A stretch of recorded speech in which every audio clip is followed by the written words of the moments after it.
एक ऐसा राजा जिसने भरोसा, उस शब्द को तो उसने अपनी डिक्शनरी से ही डिलीट कर दिया था। पावर, किंग ग्रे इतिहास का सबसे ताकतवर और यकीनन सबसे अकेला लौंडा भी। सोचो तो, इतनी पावर और बगल में खामोशी। पर ट्विस्ट तो अब आता है जब मौत उसे कहती है, चल बेटा एक और चांस। एक ऐसी जादुई दुनिया में एंट्री जहां एक प्यार करने वाला परिवार उसका वेट कर रहा है। लेकिन क्या ये काफी होगा? क्या ये मासूमियत उस अंदर के शैतान को शांत कर पाएगी जिसे वो पिछली लाइफ से कैरी फॉरवर्ड कर रहा है? तो चलो मिलकर देखते हैं the beginning after the end में क्या गुल खिलते हैं।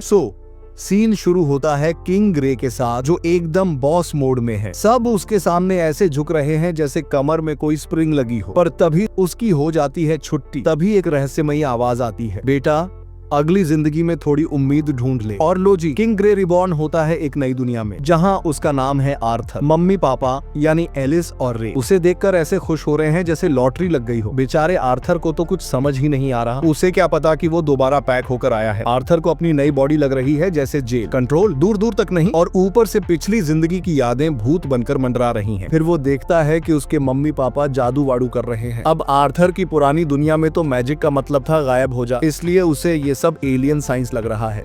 फिर क्या होता है? पापा रे अपनी मॉन्स्टर हंटिंग टीम के साथ निकल पड़ते हैं। वो अपनी स्ट्रेंथनिंग मैजिक से मॉन्स्टर्स को ऐसे धोते हैं जैसे कपड़े। थोड़ी खरोंचें जरूर आती हैं, पर मम्मी एलिस घर आकर जादुई पट्टी से सब ठीक कर देती हैं। आर्थर को धीरे धीरे समझ आ रहा है कि इस दुनिया में सबके पास अपना अपना सुपर पावर वाला हथियार है। पर उसे ये सब देखकर लग रहा है ये तो खतरों का खिलाड़ी शो है। वो सोच रहा है कब उसकी पावर वापस आएगी, पर ये छोटा सा शरीर तो कह रहा है अभी तो दूध पी और सो जा। उसे इस बात पर अंदर ही अंदर गुस्सा आ रहा है।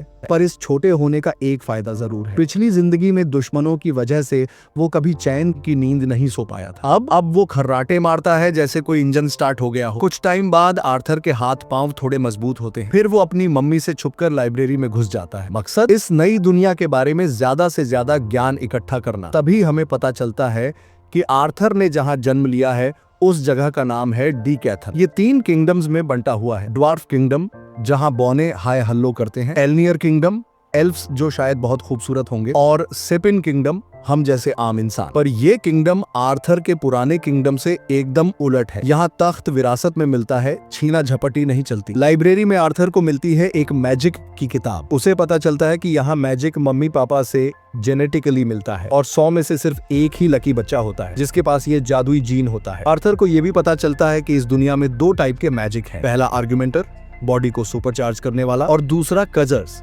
जैसे किसी भी तरह से यूज कर सकते हैं, मतलब एकदम वर्सेटाइल। और हाँ, मैजिक के लिए जरूरी है माना कोड। ये वो जगह है जहाँ जादूगर अपनी सारी मैजिकल एनर्जी को एक पॉइंट पर फोकस करते हैं। नॉर्मली इंसानों को ये पावर 8 साल की उम्र के बाद मिलती है। आर्थर को माना कोर का कॉन्सेप्ट थोड़ा ओवर द हेड लग रहा है। अब आर्थर अपने माना कोर को जगाने की कोशिश में लग जाता है, पर तभी मम्मी एलिस उसे रंगे हाथों पकड़ लेती है। सीन कट होता है एलिस पर, जो आर्थर के कारनामों को एक डायरी में लिख रही है। उसे एक बात नोटिस हुई है, आर्थर ने आज तक स्माइल नहीं की। ये बात उसे थोड़ी टेंशन दे रही है। फिर पापा रे आर्थर को तलवार चलाना सिखा रहे होते हैं। एलिस ये देखकर रे पर ऐसे बरस पड़ती है जैसे बादल फट गया हो। आर्थर को लगने लगता है कि शादी में औरतें ही डॉन होती हैं। उसे ये भी फील आ रहा है कि इस दुनिया में लड़कियों का ही राज चलेगा। अगले दिन एलिस आर्थर को लेकर जाती है मार्केट। आर्थर नई नई चीजें देखकर एकदम kid in a candy store बन जाता है, और क्योंकि उसकी सारी ख्वाहिशें पूरी हो रही हैं, उसे पहली बार फैमिली के प्यार का एहसास होता है। पिछली जिंदगी में तो वो अनाथ था,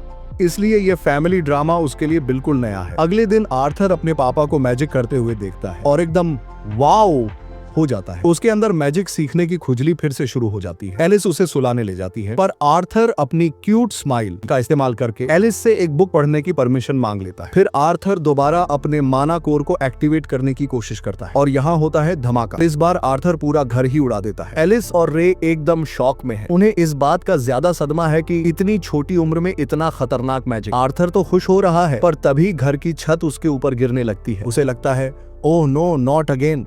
पर तभी उसके पेरेंट्स आकर उसे बचा लेते हैं और खुशी के मारे रोने लगते हैं। आर्थर को ये प्यार समझ तो नहीं आ रहा, पर उसे ये अच्छा लग रहा होता है, इसीलिए वो भी उनके साथ रोना धोना शुरू कर देता है। और इसी के साथ ये एपिसोड खत्म हो जाता है। तो दोस्तों, ये था एपिसोड 1। अगले एपिसोड के लिए चैनल को सब्सक्राइब करें और बेल आइकन जरूर दबाएं ताकि वीडियो सबसे पहले आप तक पहुंचे। तो मिलते हैं अगले एपिसोड में, तब तक के लिए सायोनारा।